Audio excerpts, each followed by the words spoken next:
Well, hello friends, this is Monty with Guard Dog. Today I'm going to show new guard dog owners a few tips and the recommendations I have once you get your new guard dog in the mail.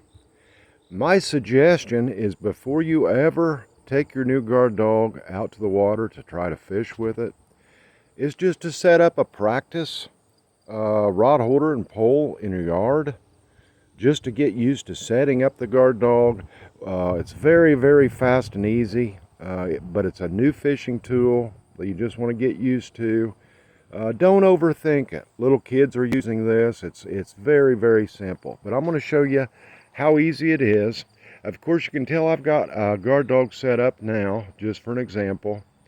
I've got a spinning rod set up, and we'll be using a bait caster for the demonstration. It doesn't matter if you use a spinning rod and reel or a bait casting rod and reel. It works identically.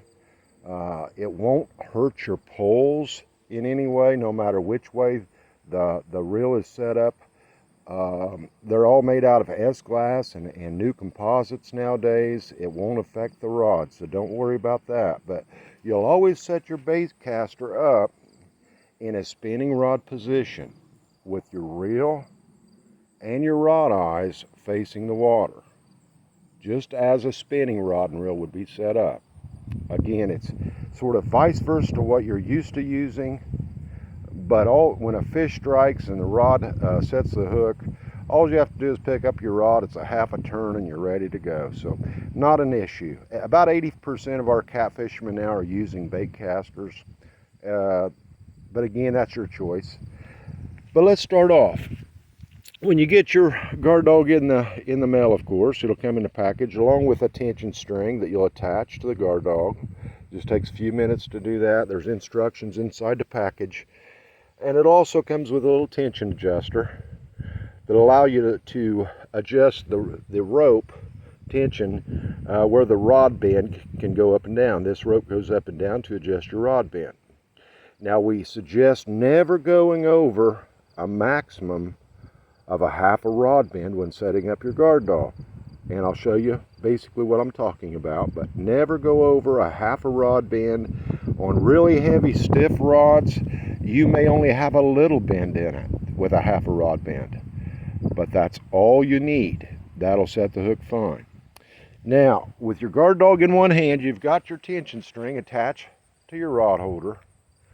With your guard dog in one hand, you'll start off with the rope basically that goes on your guard dog. Slide it a little bit towards the H to begin with when you're setting up. That way, when this little rod tip nose goes into the rod tip eye and you set up the guard dog, it doesn't accidentally release by being too light. So always start off just a little heavy, and then you can adjust it when you're adjusting your trigger settings. Your adjustable trigger settings, which is a patent pending trigger system, is the very last step you want to make when using your guard dogs. So again, we've got the rope going to attached to the rod holder. We're going to start off about 6 inches away from the rod tip eye, and we're slowly just going to grab the rod tip and bend it down. We're going to place the little fishing string in the guard dog nose, or a top groove, as you can see. I hope this is clear. I'm using a cell phone, so excuse me for that. But the fishing line goes in the top groove. You'll put the little nose, a little curved nose, basically in the top rod eye, as so. So your string's going through the loop out to the water. Your little nose is in the top rod tip eye, and just slowly raise your pole. It's that simple. So all you did was attached the bottom loop of the tension string. You attached the guard dog with the little fishing line in the top groove, and it's all set up and ready to fish. But now is where I want to give you the little tips and tricks that you're going to need to know. It's a new tool. It does an awesome job for hitting those short bites, those quick sudden hits that you just couldn't get to your rod quick enough. That's what the Guard Dog's made for. But you'll never again, like I said, you can see my rod with the tension that it's set at now, the string tension, is setting in approximately a half a rod bend. That's about where I want it. But how do I tell? I'll simply grab a hold of the rod and I'll pull it down to say, well, there's about a maximum bend. I wouldn't want to go any further than that without putting too much pressure. And I'll simply raise it up a half of a rod bend. If I need to do any adjusting, I simply slide my tension adjuster up and down to create a half a rod bend. On your medium heavy type rods, your lighter rods, a half a rod bend looks like a half a rod bend. On a really super heavy rod with not much flex, the rod will have just barely a bow on it. Because again, you're going to want to look at a maximum rod bend, and on a heavier rod, you don't want much rod bend. Remember, it only takes an inch of that rod whip to set a hook through a catfish's mouth. So on a heavy, it may be just, the bow may just look like this, a real light bow, okay, on a heavy rod. Again, you'll get used to it in your backyard. I do suggest, of course, using some type of rod with some flexibility. It just gives it a little better swing for the hook set. But each rod is different, so get used to yours. Now, with the Guard Dog set up, this is the patent and the key to using your Guard Dog. This has got a patent pending, fully adjustable trigger setting system on it. It's unique. It's nowhere in the world like it. This will allow you to fish from really light trigger settings up to a really heavy river current setting, and anywhere you want in between, just by simply moving the tension string that is attached to the Guard Dog. I told you when you were setting up to loop move it to a heavier side, and I'll show you why. If you notice, with this being in a heavier setting, if you're fishing like the Mississippi River that's really got a lot of current, or if you're slow trolling in a boat, a lot of people are slow trolling for stripers and walleye, you'll want it on a little heavier position, because that way the water current doesn't trip the Guard Dog. It takes quite a bit of pressure when that's in a heavier to trip that Guard Dog. Well, you'll set the Guard Dog as light as you could possibly set it based on water currents. So most people make the mistake when they first get their Guard Dog, they'll set it right in the middle.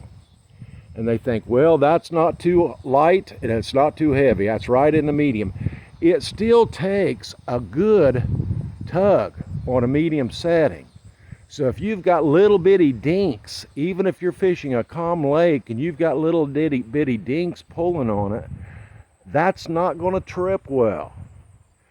Your ideal thinking when using a Guard Dog is, this is a tool.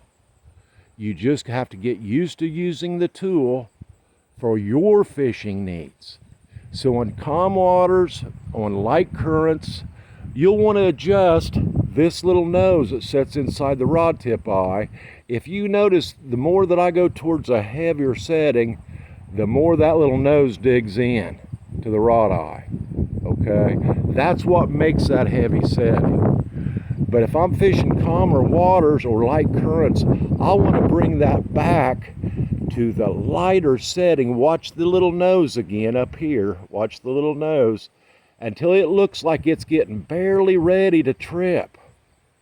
My water currents is not pulling it off, but it's a lot closer to tripping. You can set that at a hair trigger just by watching that little nose and really adjusting that light so it's just barely hanging in there.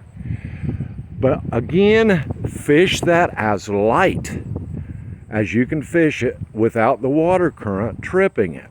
If the water currents are tripping it on your trigger setting, move it just a little bit heavier until it doesn't. But again, such a simple tool to use. You just attach your tension string to a rod holder, tent stake, or whatever. You just put the string in the top groove and the little nose and the rod tip eye and raise your rod. It's that simple. But then, when a fish actually does create that sudden strike, it's an instant hook set. There's a lot of times that we just can't get to our rods quick enough on those sudden bites, those one and done bites. We've missed a lot of fish by that fish taking one good hook and then letting go. This will actually add a lot more fish on your stringer. I hope this helps you. Again, guys, it's so simple. Just set up a practice rod in your backyard. Have fun with it. You'll get used to it in just 10 or 15 minutes. You'll love it. Hope you have a great day. God bless.